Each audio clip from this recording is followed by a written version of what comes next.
ونستعينه ونستهديه ونعوذ بالله من شرور أنفسنا ومن سيئات أعمالنا من يهده الله فلا مضل له ومن يضلل فلن تجد له وليا مرشدا وأشهد أن لا إله إلا الله وحده لا شريك له وأشهد أن محمدا عبد رسوله الذي لا نبي ورسول بعده اللهم صل وسلم وبارك على نبي الكريم محمد ابن عبد الله صلى الله عليه وسلم وعلى آله وأصحابه ومن تبعه بإحسان إلى آخر الأنام اللهم أنزل الرحمة والمغفرة والصحة والسلامة والهداية والتوفيق علينا في هذا المجلس اللهم آمين أما بعد. Para dokter, kita semua yang ada di ruangan ini dan juga yang ada pada ruang Zoom, a'azzani Allah wa iyyakum jami'a. Semoga Allah memuliakan kita semua di waktu yang mulia ini, di masjid yang mulia ini, dan juga dimanapun kita berada. Baik, pada kesempatan ini, pertama sekali memuja Allah. Kita memuja Allah menjadi keniscayaan bagi kita semua.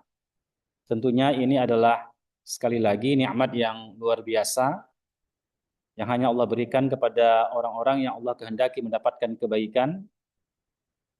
May yuridillahu bihi khairan yufaqihu fid din. Siapa yang dikehendaki Allah mendapatkan kebaikan atau menjadi orang yang baik, maka Allah pahamkan orang itu kepada agama. Dan tentu saja kajian kita ini adalah merupakan salah satu wasilah, salah satu sarana atau media yang menghantarkan kita untuk bisa memahami agama Allah Subhanahu wa taala. Baik para dokter dan kita semua yang hadir,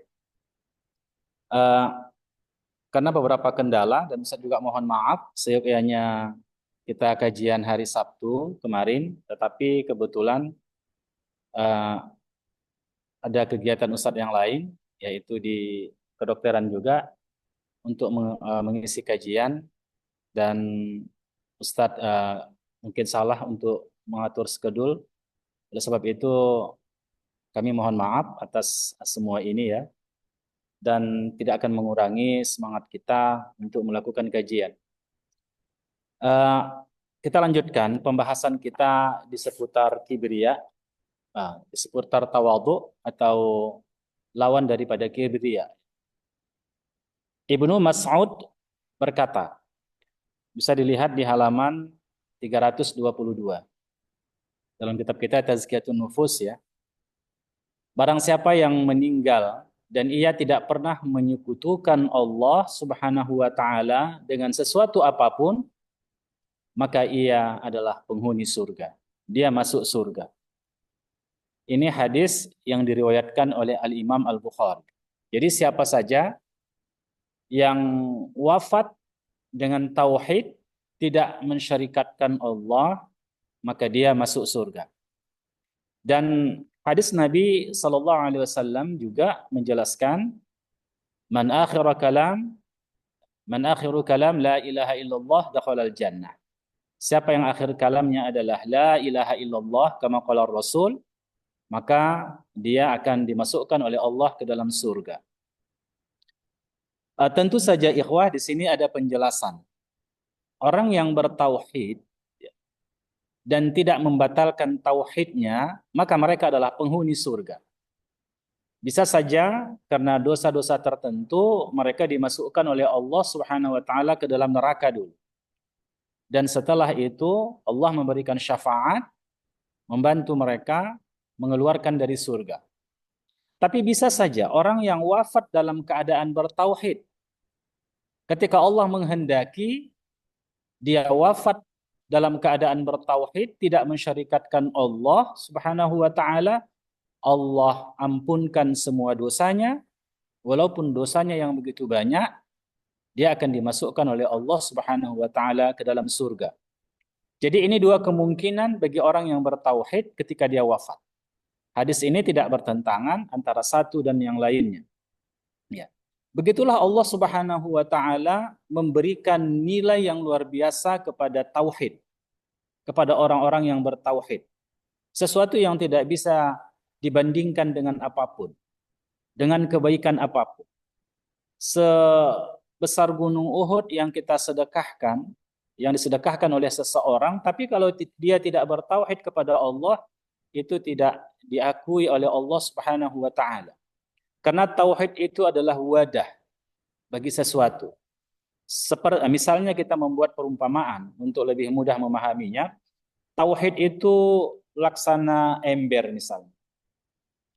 Lalu kita isi air. Kalau ember itu tidak bocor, ya, maka air itu akan tergenang. Maka semua kebaikan itu bisa ditampung oleh tauhid. Tapi kalau ada seseorang menampung air di dalam ember yang bocor, ember yang rusak, maka ketika dimasukkan air ke dalamnya, air itu akan tiris. Surut terus surut, surut, surut, lama-lama habis. Begitulah orang yang mencederai tauhidnya. Maka ketika dia mencederai tauhidnya, maka semua amalnya itu akan sirna. Apalagi kalau dia tidak bertauhid, maka semua amalnya akan menjadi sia-sia. Kebaikan apapun yang dilakukan. Inilah bagi orang-orang yang non-Muslim. Ini dalam perspektif Islam, perspektif Al-Quran dan hadis Nabi Sallallahu Alaihi Wasallam. Bagi orang-orang yang tidak menjadikan Islam sebagai agamanya, maka akan ditolak semua amalnya. Walaupun dia melakukan kebaikan secara muamalah, ya, bantu orang miskin, orang fakir, tapi dia tidak punya wadah untuk menampung itu. Bisa saja dia mendapatkan balasan di dunia ini, kebaikan dari Allah Subhanahu wa taala, ketenangan jiwa dan sebagainya, tetapi dia tidak akan mendapatkan balasan yang baik di surga. Kita kembali kepada kitab kita. Kemudian ia berkata, ini Ibn Mas'ud ya, salah seorang sahabat Nabi Shallallahu Alaihi Wasallam. Dan aku berkata, barang siapa yang meninggal dan ia menyekutukan Allah dengan sesuatu, siapa yang wafat dengan menyekutukan Allah, mensyirikatkan Allah dengan sesuatu, maka ia masuk surga. Afwan, dia masuk neraka. Dakhalan nar. Kemudian di antara manusia ada yang mengumpulkan keduanya. Dan ada yang memisahkan di antara keduanya, antara tauhid dan kesyirikan. Jadi orang yang beriman dan beramal salih, maka Allah akan mengampunkannya dari kedua hal tersebut, yaitu dosa kesyirikan dan dosa-dosa yang lain. Karena itulah para dokter dan kita semua yang mengikuti kajian Zoom dan yang hadir di masjid ini, begitulah besarnya Allah Subhanahu wa taala memberikan nilai tauhid itu menjadi kata kunci bagi seseorang untuk bisa memasuki surga Allah. Oleh sebab itu, kita berwasiat ya kepada diri kita sendiri dan kita semua dokter yang dirahmati Allah Subhanahu wa taala, sebisa mungkin, bukan sebisa mungkin, apapun yang akan terjadi, iya, kita harus mempertahankan tauhid. Tauhid itu tidak bisa dinilai dengan materi. Tidak bisa dinilai dengan jabatan. Tidak bisa dinilai dengan apapun di atas muka bumi ini. Karena tauhid itu sekali lagi, itulah wadah bagi kita untuk menampung semua kebaikan kita. Dan di dalam hadis-hadis sahih termasuk dalam hadis Al-Imam Al-Bukhari itu menjelaskan bahwasanya orang yang wafat dan tidak mensyirikatkan Allah sedikit pun, maka dakhalal jannah, dia akan dimasukkan ke dalam surga. Luar biasanya syafaat tauhid itu bagi setiap hamba Allah. Karena itu ini kan kita ini berada di akhir-akhir tahun ya. Kemarin sudah lewat ya, 25 Desember. Ini kita tidak menghina siapapun dan tidak boleh kita menghina agama manapun. Tapi sebagai seorang muslim, kita harus bisa memisahkan mana muamalah dengan manusia, mana dalam urusan agama, dalam urusan akidah. Itu harus dibedakan. Harus dibedakan. Bukan ulama sekarang ya. Kalau ulama sekarang banyak sekali perbedaan pendapat. Ini ulama-ulama yang dulu, ulama-ulama yang saleh. Mulai dari generasi sahabat, tabi'in, tabi'ut tabi'in, sampai imam-imam madhab kita, itu ijma', sepakat. Kita tidak boleh terlibat merayakan, mengucapkan dari hari-hari besar non-muslim yang itu berhubungan dengan akidah mereka. Akidah mereka. Tahniyah tidak boleh. Ucapan misalnya Merry Christmas, ucapan selamat Natal dan sebagainya tidak boleh. Karena itu berhubungan dengan keyakinan, berhubungan dengan akidah. Tidak boleh. Dan itu berhubungan dengan tauhid. Sebagaimana yang dikatakan Ibnu Qayyim al-Jauziyah, bahwasanya ketika seseorang meyakini apa yang diyakini mereka, jelas tentang kekufuran orang itu. Tapi kalau dia tidak meyakininya, dia hanya mujamalah, itu juga tidak boleh. Kenapa? Karena dia ikut mensyiarkan apa yang Allah haramkan. Padahal Allah Subhanahu wa taala membenci kesyirikan dan kekufuran. Lalu kita memberikan apresiasi di situ, turut terlibat. Oleh sebab itulah, ikhwah yang mati Allah Subhanahu wa taala, ini modal kita, satu-satunya modal kita yang menjadi kunci bagi keselamatan kita dunia akhirat. Oleh sebab itu segala apapun yang mendekatkan ke situ, yang menghantarkan pada kesyirikan, walaupun kita tidak melakukannya, seyogyanya tidak ada apresiasi yang kita lakukan terhadap tersebut. Dalam muamalah, tak ada persoalan. Islam mewajibkan kita bermuamalah dengan non-muslim dengan standar ihsan. Dalam beberapa ayat Allah menjelaskan itu. Dengan standar ihsan. Kita nggak boleh mencaci agama mereka, Tuhan mereka. Karena mereka nanti akan membalas, kata Allah, mencaci Tuhan-Tuhan kita, tidak. Bahkan siapa yang menyakiti zimmi, kata Nabi, falaisa minni. Zimmi itu orang-orang non-muslim yang berada di negara Islam. Itu nggak boleh. Falaisa minni, bukan dari umatku, kata Nabi. Begitulah proteksi yang dilakukan Islam kepada non-muslim. Bahkan Allah menghubungkan innallaha yuhibbul muqsitin, itu Allah mencintai orang-orang yang berlaku adil, itu dalam konteks hubungannya dengan non-muslim. Kita juga harus berlaku adil kepada mereka, nggak boleh menzalimi mereka. Allah mencintai kita kalau kita berlaku adil kepada manusia dan termasuk non-muslim. Tetapi ikhwah, ada hubungan muamalah, ada hubungan ad-diniyah, ada masalah hubungan agama, ada masalah hubungan dunia. Jadi itu dua hal yang berbeda. Karena itulah para dokter yang dirahmati Allah, kita harus betul-betul menjaga tauhid itu. Tidak boleh sedikit pun mencederainya. Itu tadi, dia laksana wadah.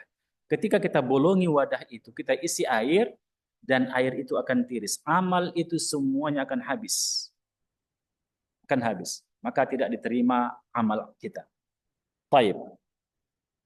Kemudian, beliau menjelaskan di sini, Syekhul Islam Ibnu Taimiyah, ya, manusia itu ada tiga. Ada tiga kelompok manusia. Itu yang pertama, yang tunduk hanya kepada Allah semata. Orang yang tunduk hanya kepada Allah semata. Inilah muwahhid. Orang yang bertauhid. Dan yang kedua, orang yang tunduk kepada yang selain Allah, tapi dia tunduk kepada Allah. Ini orang musyrik. Dia tunduk kepada Allah dan juga kepada selain Allah. Dia beribadah kepada Allah dan juga beribadah kepada selain Allah. Inilah orang-orang musyrik jahiliyah. Mereka beribadah kepada Allah, buktinya mereka berdoa. Doa itu kan ibadah. Mereka berdoa kepada Allah Subhanahu wa taala dalam keadaan sempit. Tapi dalam keadaan lapang, mereka beribadah kepada selain Allah. Beribadah kepada Latanya, Uzzanya, Manatanya, Hubalnya, dan semua nama-nama berhala yang mereka sembah itu. Setiap kabilah ada berhalanya. Jadi dia beribadah kepada Allah, beribadah kepada selain Allah. Ini kelompok kedua, itu disebut dengan musyrik. Dan berikutnya adalah, dan tidak tunduk pada Allah, dan tidak pun tunduk kepada yang lainnya. Ini orang kafir. Ini orang kafir, dan juga orang-orang ateis, orang mulhid. Tidak ada Tuhan yang disembah. Dia tidak tunduk kepada Allah, tidak beribadah kepada Allah, dan juga tidak beribadah kepada selain Allah Subhanahu wa taala.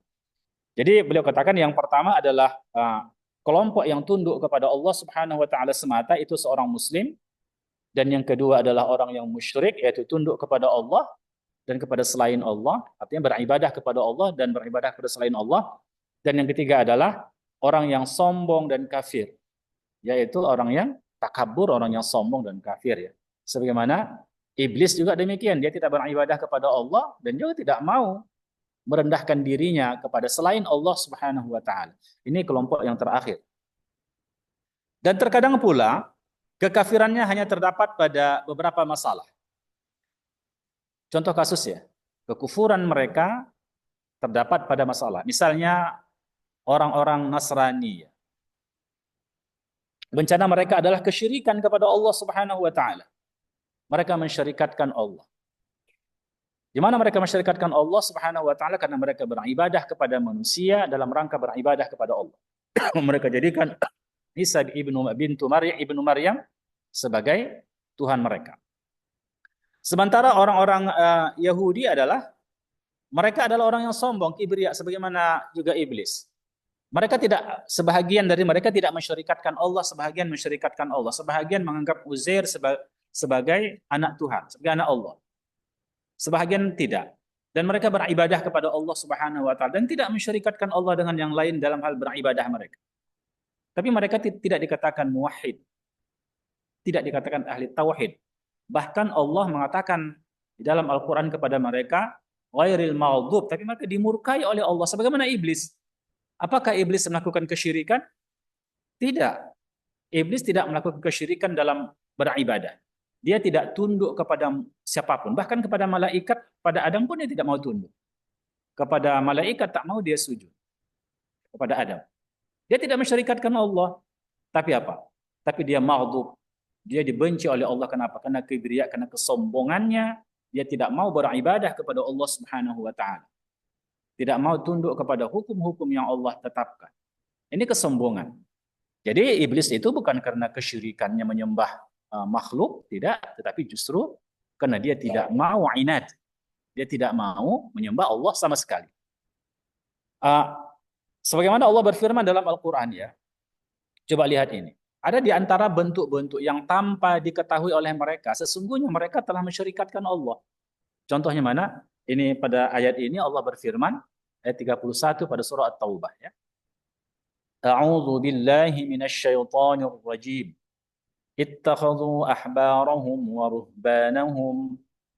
ruhbanahum arbaban min dunillah wal masih ibn Maryam wa ma umiru illa liya'budu ilahan wahida la ilaha illahu subhanahu amma yushrikun. Ittakhadhu ahbarahum. Mereka menjadikan orang-orang ahbar, pendeta-pendeta mereka, orang alim. Ini Yahudi ya rahib-rahib mereka. Dan juga orang Nasrani, pendeta-pendeta mereka. Sebagai apa? Arbaban, sebagai Tuhan selain Allah.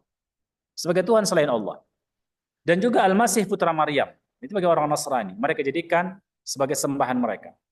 Padahal mereka hanya disuruh menyembah Allah Subhanahu wa taala yang Maha Esa. Ya. Wal Masih ibn Maryam. Wa ma umiru illa liya'budu ilahan wahida. Dan mereka tidak disuruh, diperintahkan kecuali hanya menyembah kepada Allah Subhanahu wa taala. Tidak ada Tuhan selain Allah. Ya. Maha suci Allah dari semua yang mereka persekutukan. Itu pada surah At-Taubah ayat 31. Nanti ada pertanyaan bahwasanya ada di antara sahabat Nabi, Amr bin Adi misalnya, beliau datang kepada Nabi sallallahu alaihi wasallam. Tatkala Nabi membacakan ayat ini, dia katakan, "Ya Rasulullah, ya Rasulullah, sesungguhnya orang-orang Nasrani, orang-orang Yahudi itu tidak menyembah rahib-rahib mereka. Mereka tidak menyembah rahib-rahib mereka. Kenapa Al-Quran mengatakan ittakhadhu ahbarahum wa ruhbanahum?" Dan Nabi SAW menjelaskan karena mereka taklid buta kepada rahib-rahib mereka. Apapun yang dikatakan oleh rahib-rahib mereka, maka mereka ikuti. Tidak ada penolakan, tidak ada analisis, dan seterusnya terhadap pendapat para rahib-rahib mereka. Sementara rahib-rahib mereka memalingkan ayat-ayat Allah Subhanahu wa taala. Telah menukar ayat-ayat Allah, membuat hukum-hukum yang baru tanpa berdasarkan hukum-hukum Allah Subhanahu wa taala, syariat Allah Subhanahu wa taala. Maka mereka telah menuhankan para rahib-rahib itu, karena yang berhak untuk menetapkan itu dan kita taat kepadanya tanpa sedikit pun ada pengecualian di situ, itu hanya kepada Allah Subhanahu wa taala. Tapi kalau kepada makhluk udah jelas kaidahnya, dan kaidah itu berdasarkan hadis Nabi sallallahu alaihi wasallam, la ta'ata li makhluqin fi ma'siyatil khaliq.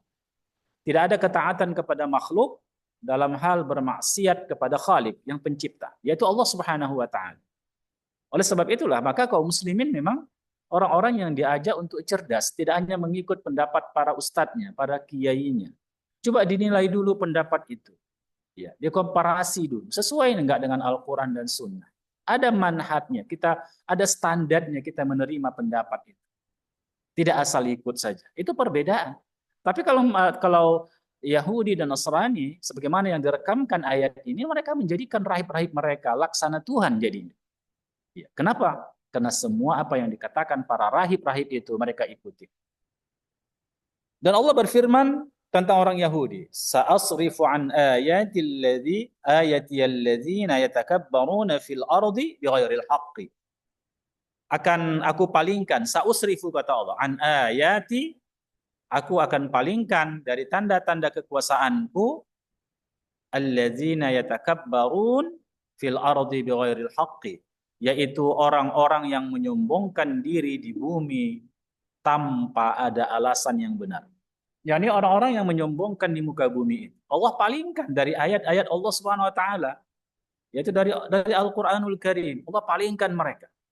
Itu orang-orang yang sombong. Maka ketika kesombongan itu sudah luar biasa di dalam hati manusia, maka Allah tidak berikan akses padanya untuk bermuamalah, berinteraksi dengan Al-Qur'an. Allah tak kasih. Ketika kesombongan itu, ketakaburan itu luar biasa kepada Allah Subhanahu wa taala, kepada syariat Allah, kan begitu. Maka Allah tidak berikan wasilah, akses, media dia bermuamalah dengan Al-Qur'an. Dia mendapatkan ilmu dari Al-Qur'an. Sa'usrifu an ayati kata Allah. Ya Allah palingkan dari ayat-ayat Allah. Sebab itulah maka kesombongan itu adalah dosa yang sangat besar, penyakit yang sangat besar di dalam hati manusia yang seyogyanya itu tidak ada. Sehingga kan dikatakan, mangqala fi qalbihi mithqala dzarratin, siapa yang sebesar zarrah kesombongan dalam hatinya, dia tidak akan masuk surga. Dilihat kesombongannya. Kalau kesombongannya itu sampai membatalkan akidahnya, maka dia kekal di neraka. Kalau tidak, maka dimasukkan dia dulu ke neraka. Nanti setelah hilang kesombongan itu, habis dosa-dosa kibriya itu, takabur itu, maka barulah dia dimasukkan Allah ke dalam surga, karena Allah memberikan nilai yang tidak terhingga bagi tauhid seseorang, bagi la ilaha illallah. Baik, kita lanjutkan ya. Karenanya orang Yahudi ditimpa musibah dengan kehilangan, dengan tidak adanya tempat tinggal mereka. Ini jelas kita lihat ya, mereka tidak memiliki, sesungguhnya tidak memiliki tempat tinggal. Tak sepakat dunia internasional menjadikan negara yang mereka tempati hari ini ya sebagai negara mereka. Kan begitu.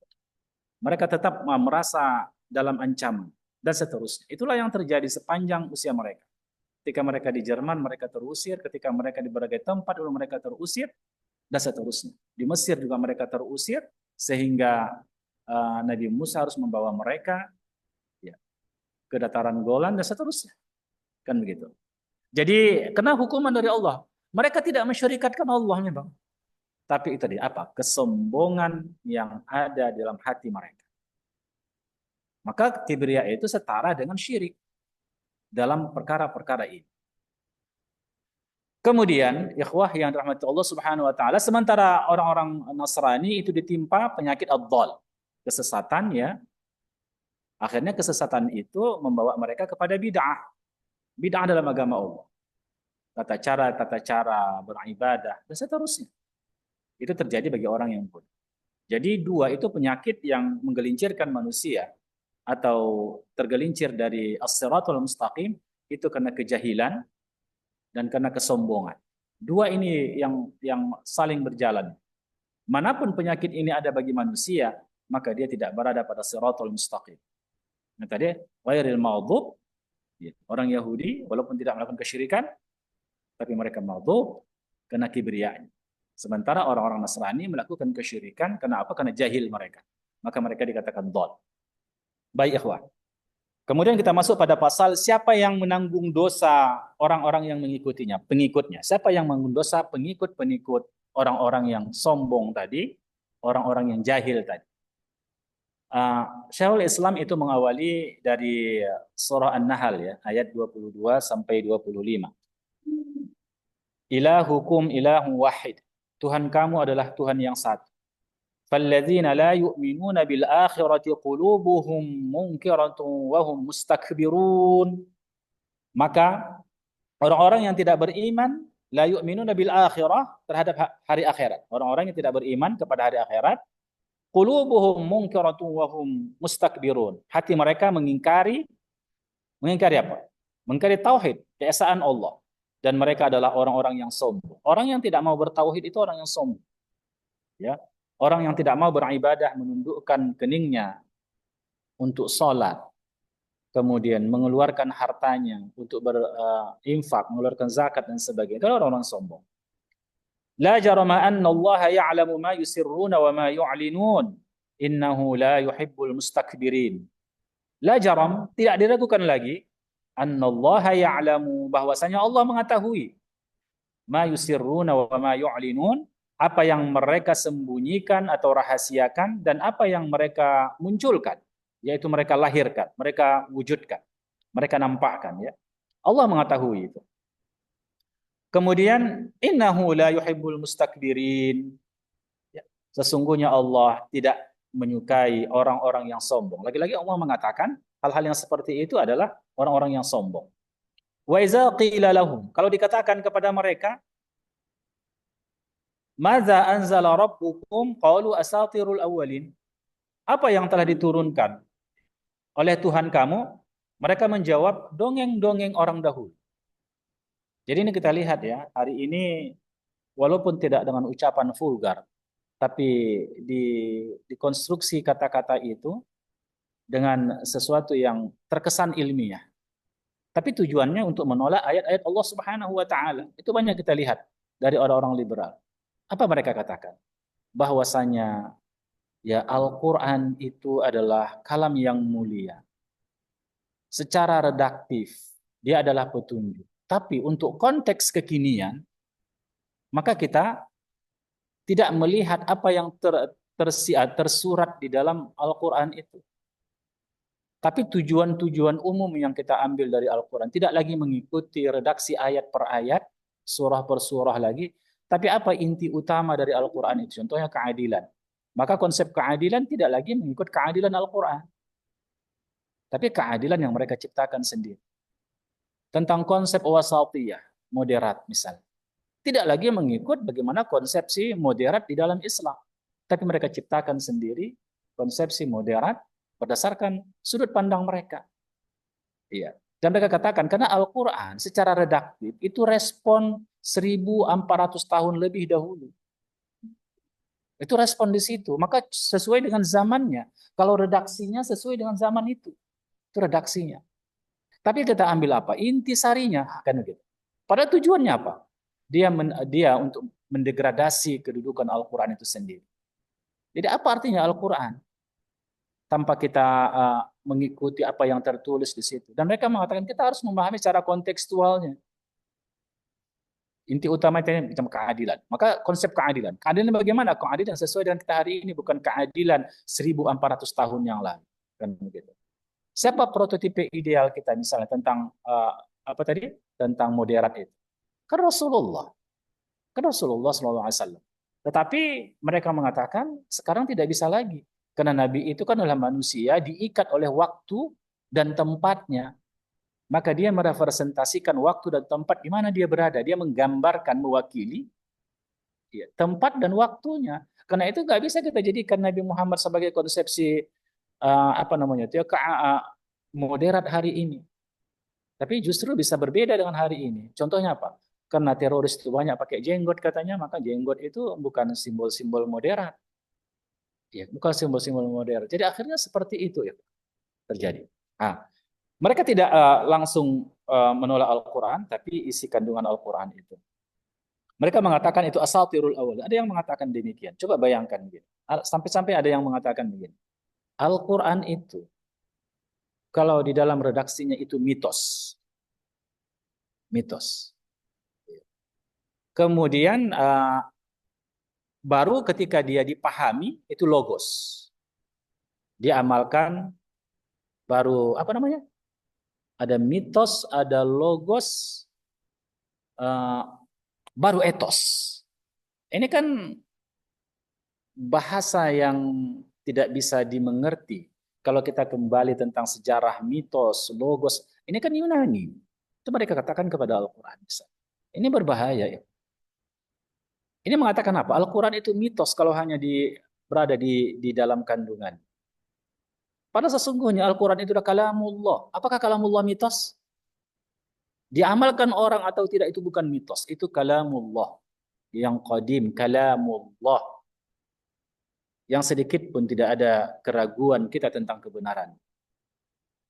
Kemudian mereka menjawab ya. Wa iza qila lahum ma anzala rabbukum qalu asatirul awwalin. Mereka mengatakan itu hanya dongeng-dongeng orang dahulu. Iya kan?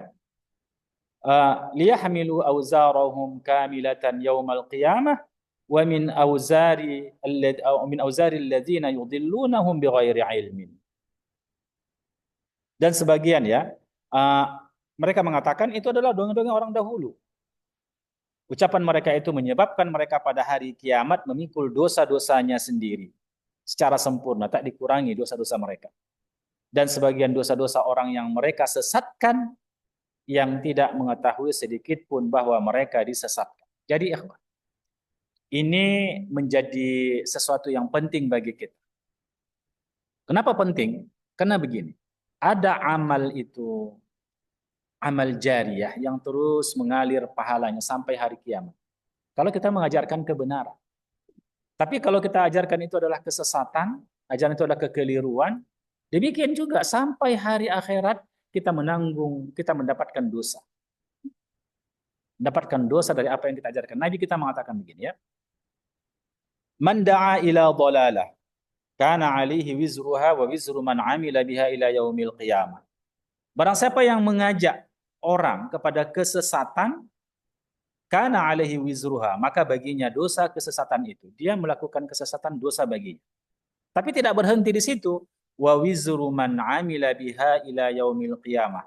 Dan juga dosa bagi orang yang mengikutinya sampai hari kiamat. Yang dimaksudnya di sini begini. Orang yang melakukan, orang yang mengikut kesesatan yang diajarkannya, orang itu memikul dosanya sendiri. Tapi orang yang mengajarkan, dia memikul dosanya dan juga dosa orang yang disesatkannya. Seukuran dosa yang dipikul orang yang disesatkan itu, tentang kesesatan itu, maka begitulah dia memikul. Jadi, dengan kata lain, dua diberikan dosa, orang yang melakukan itu sendiri dia berdosa untuk dirinya, dia pertanggungjawabkan di akhirat. Tapi sebesar dosa itu Allah timpakan juga bagi orang yang menyesatkan. Man da'a ila dhalalah kana alaihi wizruha wa wizru man amila biha. Oleh sebab itulah ini nasihat bagi kita semua. Kita jangan mengajarkan sesuatu yang kita tidak belajar. Tidak tahu kita hakikat kebenarannya. Lalu kita ajarkan. Macam zikir misalnya, bacaan ini, bacaan itu, amalan begini, amalan begitu. Kita ajarkan kepada orang. Kalau itu sesuatu yang bertentangan dengan syariat, maka tentu itu diberikan dosa oleh Allah Subhanahu wa taala dan itu tidak berhenti sampai di situ. Apa yang kita sampaikan, kita ajarkan itu terus akan hidup. Karena itu ikhwah, maka kenapa Nabi sampai mengatakan bahwasanya orang yang melakukan bid'ah itu dhalalah dan finnar, masuk neraka. Karena besarnya dosanya. Jadi bid'ah itu bukan dosa kecil, dosa besar. Apalagi mengajarkan bid'ah. Ya kan? Sehingga Nabi mengatakan, man ahdasa fi amrina hadza ma laysa minhu fa huwa rad. Kemudian dan Nabi juga mengatakan, iyyakum wa muhdatsatil umur fa inna kulla muhdatsatin bid'ah wa kullu bid'ah dhalalah wa kullu dhalalah finnar. Kata Nabi, bid'ah itu kesesatan. Muhdas itu adalah bid'ah, bid'ah itu kesesatan dan itu terminologi Nabi, istilah Nabi. Dan setiap kesesatan itu tempatnya di neraka memang. Di neraka. Kenapa? Karena itu dosa besar. Karena hak untuk menetapkan satu ibadah kan hak Allah. Kenapa Allah katakan mereka menyembah ittakhazu ahbarahum ruhbanan wa arbaban. Ittakhazu ahbarahum wa ruhbanahum arbaban. Kenapa mereka katakan bahwasanya pendeta-pendeta mereka, rahib-rahib mereka sebagai Tuhan? Karena mereka ikuti semua pendapat para rahibnya. Oleh sebab itulah membuat hukum-hukum tanpa dasar oleh syariat. Hukum-hukum dalam agama ini, terutama masalah akidah dan ibadah, itu bukan perkara kecil, perkara besar. Itu hak Allah. Maka kita tak boleh berbuat bid'ah. menciptakan sesuatu kreasi yang tanpa ada dalilnya, tanpa ada kaifiat-kaifiat dari Nabi SAW mengajarkan itu. Kenapa? Karena seakan-akan kita seperti Tuhan. Kita yang tahu begini cara beribadahnya, ini begini dan begitu. Kita ajari, kita ciptakan sendiri. Yang menurut kita hasanah, itu baik. Jadi disitulah ikhwah yang dirahmati Allah, kenapa bid'ah itu sesuatu yang luar biasa. Dan ketika itu diajarkan, coba bayangkan seorang yang mengajarkan bid'ah, dia bertaubat. Bagaimana? Kalau ada orang berzina, dia bertaubat, selesai dosanya, diampunkan oleh Allah Subhanahu wa taala. Ketika dia taubatan nasuh. Begitu juga orang maksiat-maksiat yang lain, dia berjudi, dia minum khamar. Selesai di situ. Tapi ketika dia dosanya mengajarkan bid'ah, berhenti di situ? Tidak. Sepanjang dunia ini dan orang mengamalkan bid'ahnya, dia akan mendapatkan. Oleh sebab itulah, maka kita janganlah menulis buku, menulis apapun, sesuatu yang kita belum punya ilmu di situ. Belum punya ilmu tentang agama ini. Karena sekarang kan begini, orang mudah saja untuk, apalagi macam kita dosen misalnya kan, menulis ini, menulis itu, tanpa sebuah ilmu, masalah keagamaan. Iya kan, karena ruang sangat terbuka bagi kita. Tapi berpikirlah secara matang, betul-betul dipelajari. Dan ada standarnya, ada tolak ukur syariat kita, mana kebenarannya. Sesuai dengan itu, barulah kita tulis jurnalkah, bukukah, dan sebagainya. Karena itu apa? Karena itu akan dibaca oleh orang. Apalagi kalau kita masukkan, misalnya ceramah di media sosial, yang itu bertentangan dengan syariat. Jadi orang akan lihat nanti itu pada satu ketika, orang ikuti apa yang kita sampaikan, lalu apa yang terjadi? Dosa itu berkepanjangan. Jadi karena itulah pastikan dulu, ini ayat Al-Qur'annya, ini hadisnya, ini pendapat, ini dijelaskan oleh aqwalus sahabah, pendapat para sahabat, penjelasan para sahabat, para ulama-ulama kita. Udah jelas, ini manhajnya, ini metodenya, udah jelas. Baik. Kemudian ikhwah yang Allah Subhanahu wa taala, maka siapa yang mengajak orang kepada kesesatan, maka baginya dosanya dan dosa orang yang mengamalkan hingga hari kiamat. Dan Allah juga berfirman ya, qala dukhulu fi umamin qad khalat min qablikum minal jinni wal insi fin nar kullama dakhalat ummatun la'anat ukhtaha hatta idza daraku fiha jami'an qalat ukhrahum liulahum rabbana haula'i adalluna fa'atihim 'adzaban dhi'fan fin nar qala likulli dhi'f walakin la ta'lamun. Ya. Qalu dukhulu fi umamin. Mereka masuklah kamu. Ya Allah berfirman ini. Allah berfirman, udkhulu fi umam qad khalat min qablikum minal jinni wal insi fin nar. Masuklah kamu ke dalam api neraka bersama golongan jin dan manusia yang telah lebih dahulu dari kamu. Jadi orang-orang yang mengajak pada keburukan itu, kepada syirik, kepada bid'ah, kepada maksiat, mereka lebih dulu masuk neraka. Baru setelah itu, kullama dakhalat ummatun, setiap kali umat masuk, la'anat ukhtaha, dia melaknat saudaranya. Hatta izad daraku fiha jami'an, sehingga apabila mereka masuk semuanya, qalat ukhrahum liulahum, lalu berkatalah orang yang masuk belakangan itu, yang mengikuti perkataan mereka itu, perkataan para pendahulunya, kepada orang-orang yang masuk terlebih dahulu. Apa katanya? Rabbana haula'i adalluna fa'atihim 'adzaban dhi'fan finnar. Ya Tuhan kami, mereka telah menyesatkan kami. Datangkanlah siksaan api neraka yang berlipat ganda kepada mereka. Ini kutukan dari orang-orang yang disesatkan itu akhirnya di akhirat. Yang tak tahu dia disesatkan. Kan begitu, akhirnya dia tersesat. Maka berikanlah kepada yang mengajarkannya itu, orang-orang yang mendahului mereka, yang memberikan pengajaran kepada mereka tentang kesesatan itu, beri azab 2 kali ya Allah. Yaitu datangkanlah api neraka yang berlipat ganda kepada mereka. Kemudian qala likulli dhi'f walakin la ta'lamun. Allah berfirman, masing-masing mendapatkan siksaan yang berlipat ganda, tetapi kamu tidak mengetahuinya. Kenapa berlipat ganda ya? Karena juga orang yang mengikuti kesesatan itu akan mempraktekkannya, akan dilihat oleh orang, atau dia mengajarkan juga, maka dia juga mendapat dosa.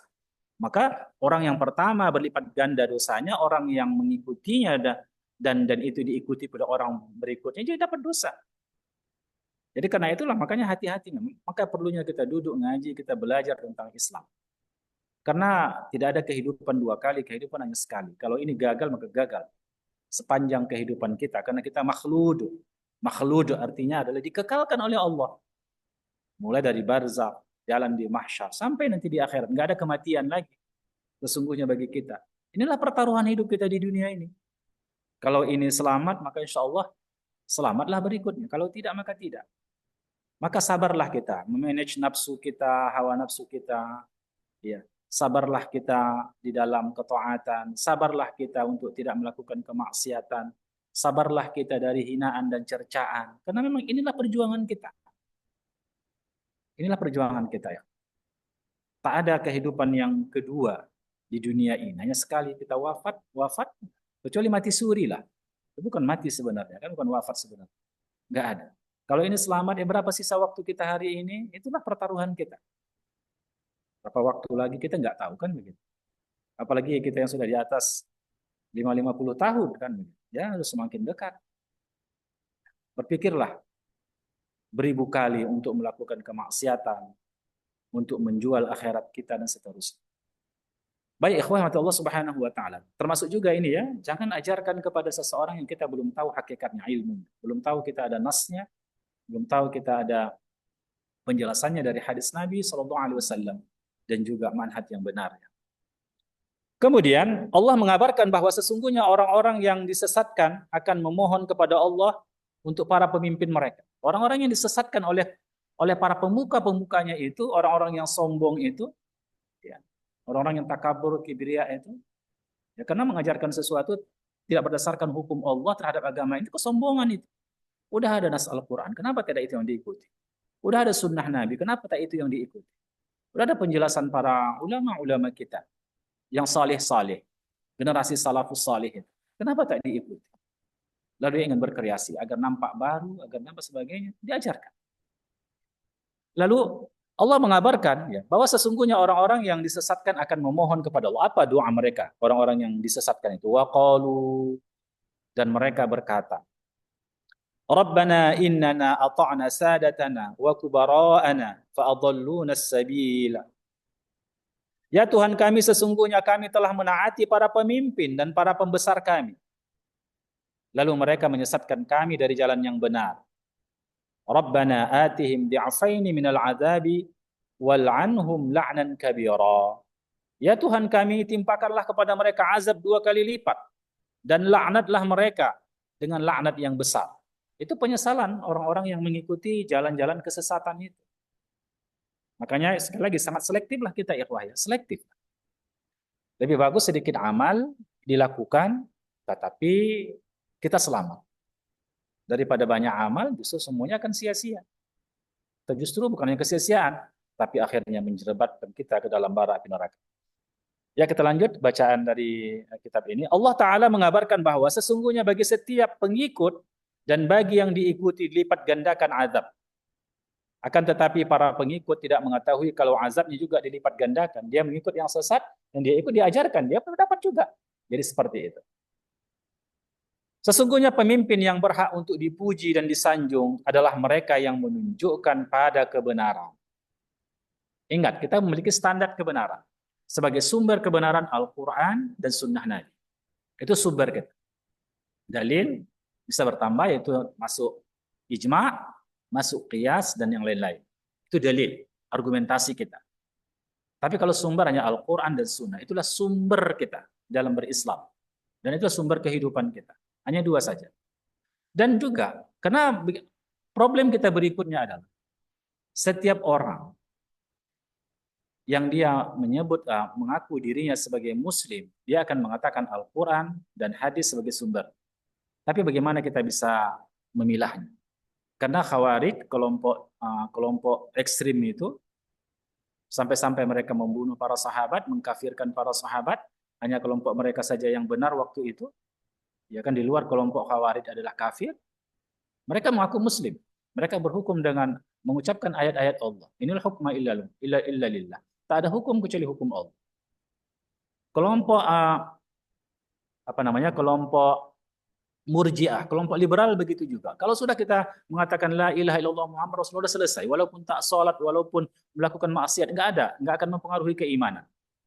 Mengaku muslim dan dia mengatakan Al-Quran dan hadis sebagai pijakan. Kelompok Syiah begitu, kelompok yang lain begitu juga. Oleh sebab itu, maka yang perlu berikutnya adalah apa? Apa standar dan tolok ukur kebenaran bagi kita? Maka itulah yang disebutkan. Sekali lagi kita membuka lembaran memori kita yang pernah kita pelajari dulu. Apa itu? Ada standarnya. Ketika Nabi mengatakan sataftariqu ummati ala salasin wa sab'ina firqah kulluhum finnar illa wahidah. Umatku terpecah menjadi 73 golongan, semuanya masuk neraka kecuali satu. Apa yang satu itu? Inilah standarnya, inilah manhajnya. Ma'ana alaihi wa ashabi.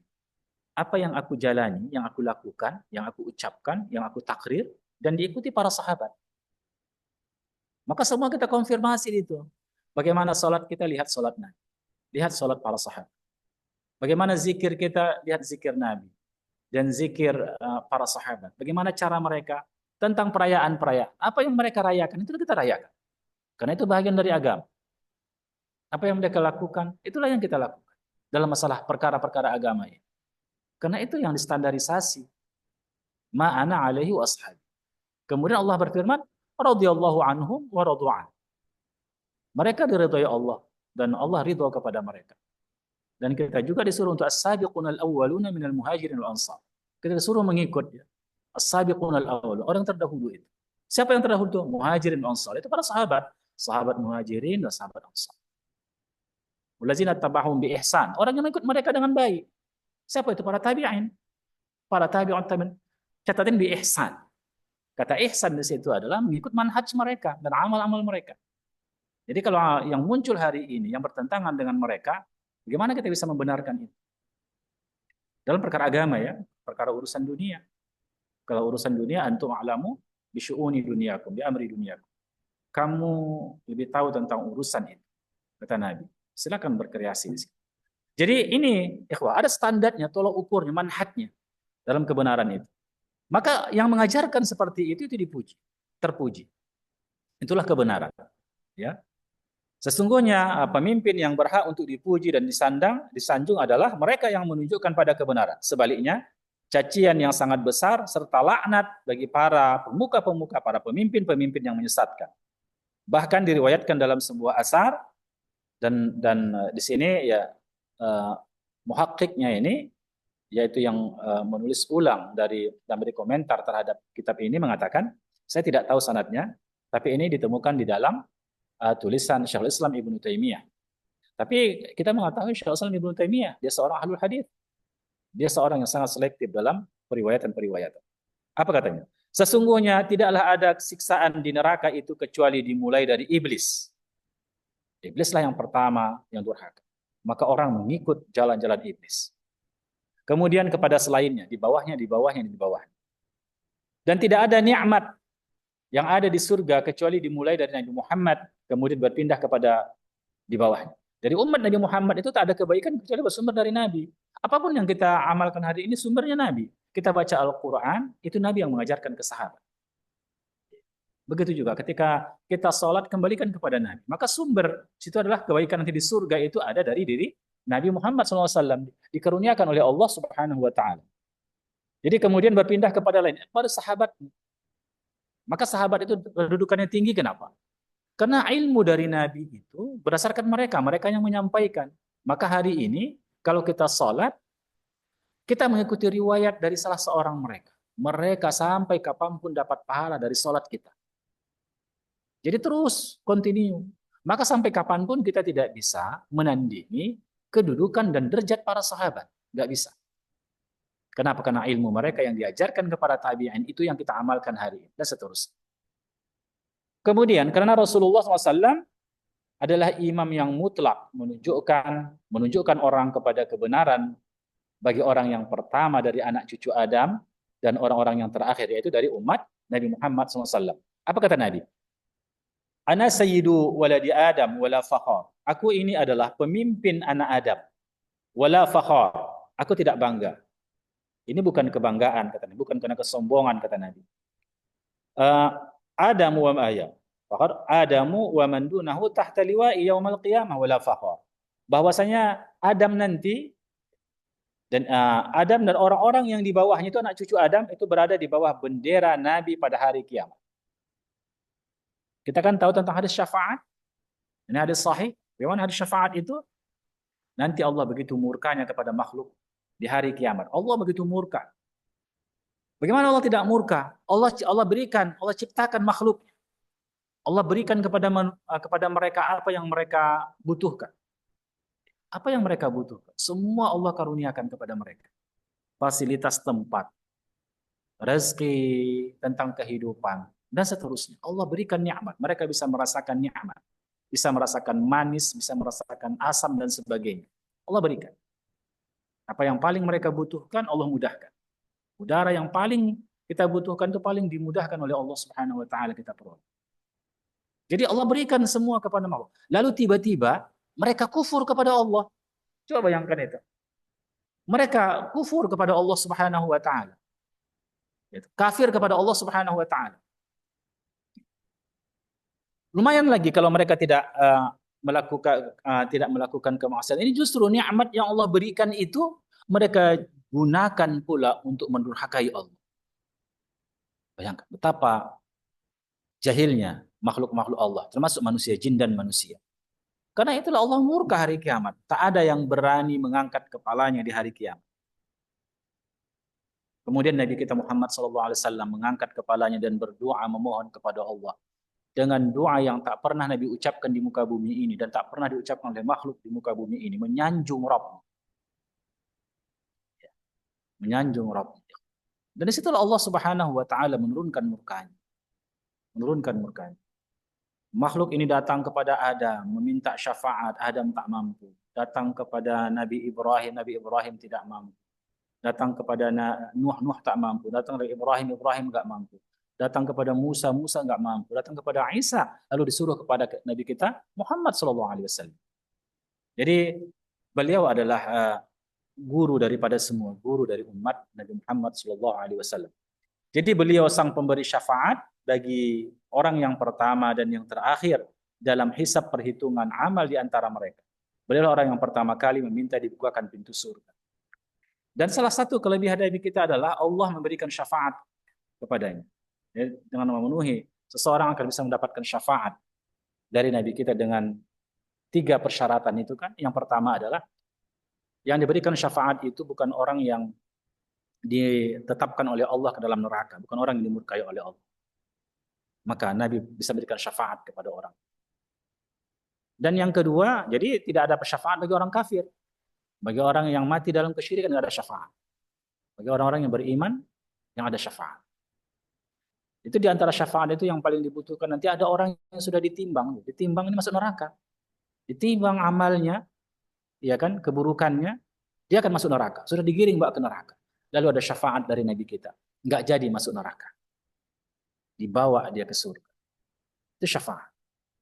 Jadi, ada juga yang sudah masuk ke dalam neraka, kemudian Nabi kita memohon kepada Allah dan memberikan syafaat. Maka dikeluarkan dari neraka. Bahkan ada syafaat lagi. Bagi orang-orang yang masuk surga, dia butuh syafaat. Butuh syafaat.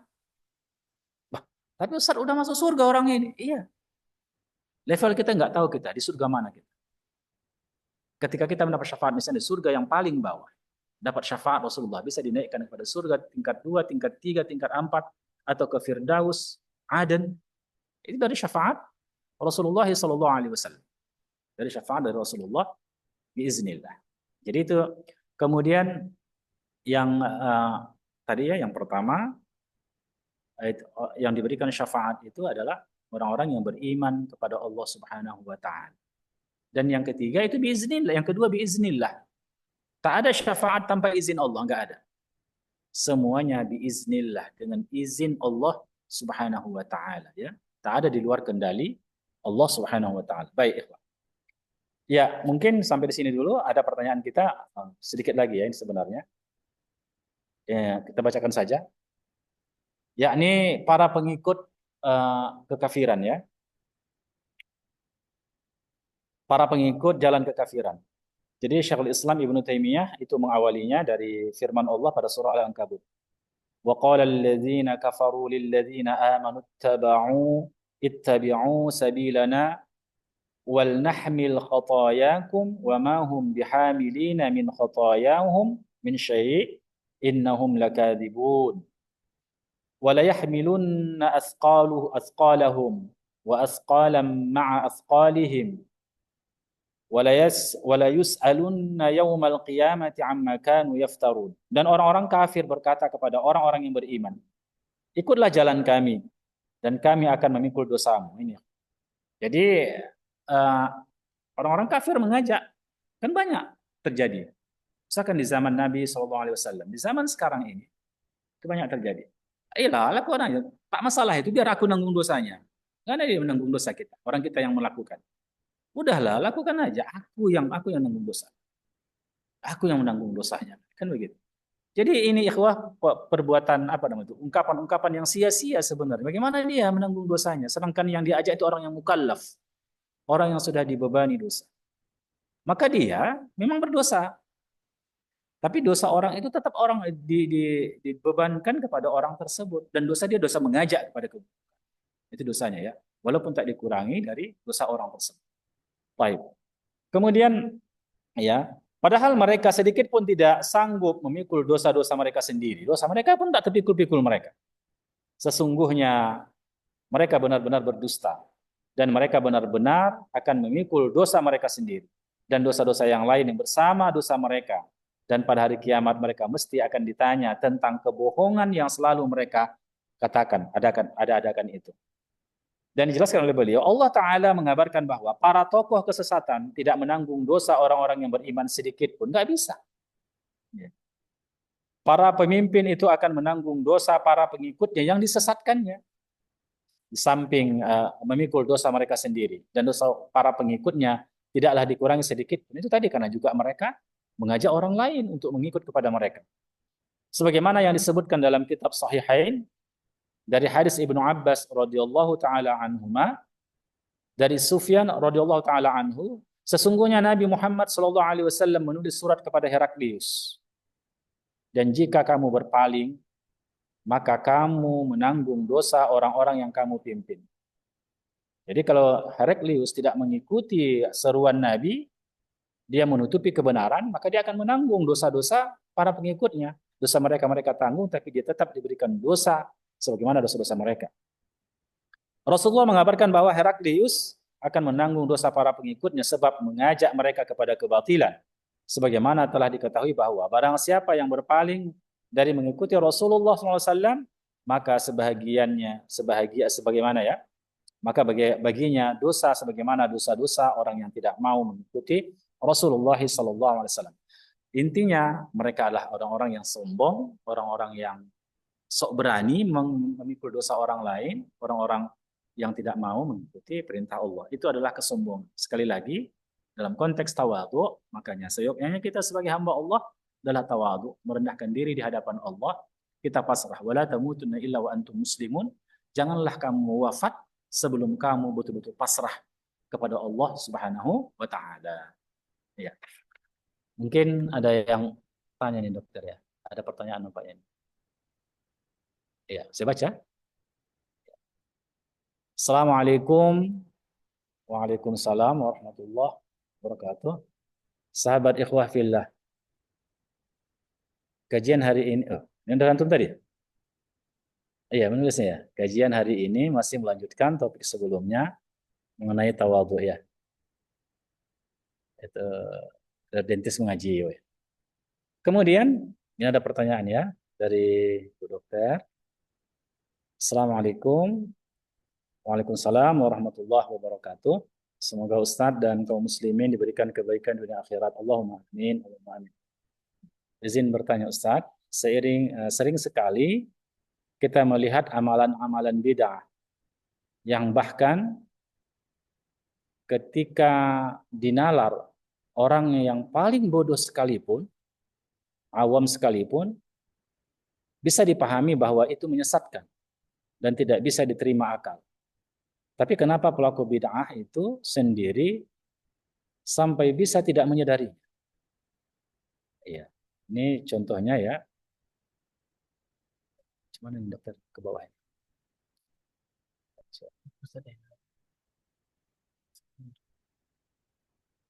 Iya. Iya, tidak menyadarinya ya. Seperti eh, ya solawat yang dijoget-jogetin sambil tertawa, teriak-teriak. Bukankah akal manusia sangat bisa memahami berdoa untuk Rasulullah yang mulia, kenapa jadi tidak mulia dan tidak beradab? Ya itulah kejahilan itu. Kejahilan, kalau orang sudah tahu, itu orang tidak tahu, dia jahil. Orang yang sudah tahu itu sombong, kibirya. Apalagi ada orang yang mempertahankannya. Ya. Solawat itu ibadah, dia kan ta'abbud. Dia harus mengikut apa kaidah-kaidah dalam ibadah. Apa kaidah-kaidah dalam beribadah? Maka masuk di situ. Yang pertama itu ikhlas pada Allah. Yang kedua mengikut sunnah Rasulullah atau bima syara'allahu lah. Dengan apa Allah mensyariatkan? Nah, bagaimana syariat salawat? Ya begitulah salawat. Ini tambah lagi menari-nari dan sebagainya. Ini adalah sebuah bentuk itu tadi kalau dia orang yang tidak tahu, orang awam itu kejahilan. Tapi kalau dia menggunakan fitrah dia nurani dia masa pula beribadah pula joget-joget kan. Apalagi bentuk-bentuk salawatnya itu kadang-kadang bisa menjebak, bisa terjebak seseorang kepada kesyirikan. Iya kan? Kalau salah dipahami bisa terjebak kepada kesyirikan. Misalnya tibbil qulub. Tak pernah Nabi mengajarkan salawat tibbil qulub itu. Masa Nabi dikatakan yang menyembuhkan yang sebagainya? Itu Allah yang menyembuhkan itu. Masa minta kesembuhan sama Nabi SAW? Nabi juga sakit, Nabi berobat. Bahkan para sahabat termasuk istri Nabi, ketika Nabi sakit dituangkan ke mulutnya obat itu. Ke mulut Nabi SAW. Walaupun Nabi akhirnya tidak menyukai itu kan. Ya Nabi juga berobat. Ini meminta obat pula ke Nabi yang sudah wafat. Di dalam hidupnya saja ya, kecualilah nanti ada karamah, ada mukjizat yang diberikan Allah kepada Nabi kita. Ini seperti itu. Yaitu tibbil qulub wa dawaiha. Itu minta kepada Allah bukan kepada Nabi. Seperti itu. Itu dari konten. Kemudian dari tata cara kaifiatnya, bagaimana kita bersolawat. Itu tawadhu, khudu. Itu bagian dari zikir. Kalau dia bagian dari zikir, bagaimana zikir? Kita baca khifatan. Kita diminta untuk tawadhu wa khifatan wa dunal jahr. Begitu kalau kita berdoa, kalau kita berzikir, nggak perlu kuat-kuat. Asal mula zikir itu, hukum asalnya itu dibaca sir. Kapan dibaca jahar? Ketika ada petunjuk untuk jahar. Nah, untuk dikuatkan. Asal mula zikir itu, memang ada zikir jahar nanti ya, itu ada. Asal mula zikir itu sendiri dibaca. Doa itu begitu ya, sendiri. Tapi boleh berjamaah kalau ada dalil untuk berjamaah. Ada momentum tertentu kita berjamaah dan sebagainya. Tapi kalau nggak ada, jangan dia buat sendiri, nggak boleh. Apalagi kalau mau joget-joget, di mana ada dalilnya joget-joget begitu. Sedangkan menurut kaul yang paling rajih, musik itu kan diharamkan. Musik itu diharamkan. Baik. Ini ada pertanyaan lagi, dokter. Ya, Ustaz. Silakan Ustaz. Ya, Ustaz, bolehkah menyampaikan undangan wirid kenduri kepada orang tua suami yang belum mengikuti sunnah? Masya Allah. Jika itu adalah bid'ah. Wirid itu ada yang sunnah, ada yang bid'ah. Itu tadi kembali kepada hukum asalnya. Wirid itu kan dibaca Al-Quran. Apa hukum baca Al-Quran? Ya sunnah. Tapi ketika menetapkan waktunya, misalnya mesti malam Jumat, mesti beramai-ramai dengan kaifiat ini. Ini dibaca disambung ini, dibaca ini disambung ini. Ya begitu, itu nggak ada kaifiatnya dari Rasul. Nggak ada kaifiatnya. Mengkhususkan pada hari tertentu dengan tata cara tertentu itu nggak ada dalil. Bagaimana pun nggak ada dalil. Nah, jadi sebahagian saudara-saudara kita kaum muslimin pengamal ini mereka mengambil dari dalil umum. Walaupun itu tak ada dalil khususnya dan dalil umum dan mereka padahal itu ketika menetapkan pada sesuatu perlu dalil khusus. Kalau umum berlaku umum, wazkurullah dzikran katsira, ya baca zikir banyak-banyak. Tapi ketika kita sudah mengkhususkan pada waktu tertentu, begitulah amalnya dan seterusnya, menganggap itu memiliki fadilah, Nah, itu yang disebut dengan bid'ah. Bid'ah bukan pada zikirnya, tapi pada kaifiatnya, pada tata caranya, termasuk pada tempat dan waktunya. Di situ bid'ahnya. Ya tidak boleh lah. Kan Allah berfirman, wa ta'awan. Kalau kita sudah meyakini itu adalah bid'ah, jangan lakukan lagi. Menolongnya pun jangan, nggak boleh. Wa ta'awanu 'alal birri wat taqwa, wa la ta'awanu 'alal ismi wal 'udwan. Bertolong-tolonglah kamu dalam ketakwaan, jangan dalam dosa. Kecuali nanti ada kecuali. Dalam keadaan darurat. Kalau tak kita lakukan itu mati kita. Gitu masalah ya. Darurah yang 5 itu. Bihifzid dini atau hancur agama ini. Agak kira begitu ya. Bihifzid dini, menjaga agama kita itu darurat. Menjaga jiwa jangan sampai mati atau sakit itu darurat. Menjaga akal kita, menjaga keluarga kita, menjaga harta kita. Kalau kita tak lakukan, habis dibakarnya harta kita. Atau habis harta kita. Nah, itu darurat. Tapi seukuran. Wama ubiha liddarurah yuqaddaru biqadariha. Apapun yang dibolehkan karena darurat, seukuran melepaskan darurat. Ya. Ini di luar tema ini, dokter ya.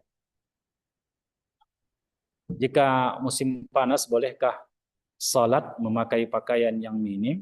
Maaf Ustaz, memakai singlet atau baju tidak berlengan atau tidak memakai rok walau memakai mukena. Ya. Ya, kalau pakai singlet nggak mungkin lah ya.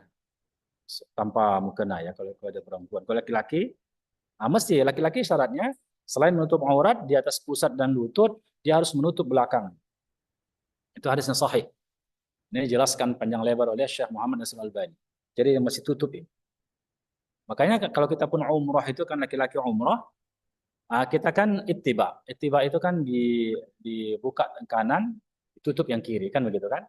Tapi kalau kita udah selesai mau sholat 2 rakaat antara kita di depan apa namanya makam Ibrahim itu, ya dibuka, jangan pula ittiba lagi, tutup bahu kita sholat. Ini pendapat yang paling rajih. Kalau sholat itu mesti tertutup ini bagi laki-laki. Bagi wanita ya so pasti wajib. Itu selain muka dan 2 telapak tangan ini yang boleh terbuka. Kaki juga tertutup. Kan begitu ya, selain muka dan 2 telapak tangan. Syaratnya. Kemudian kalau sholat itu minimalnya 2 helai pakaian.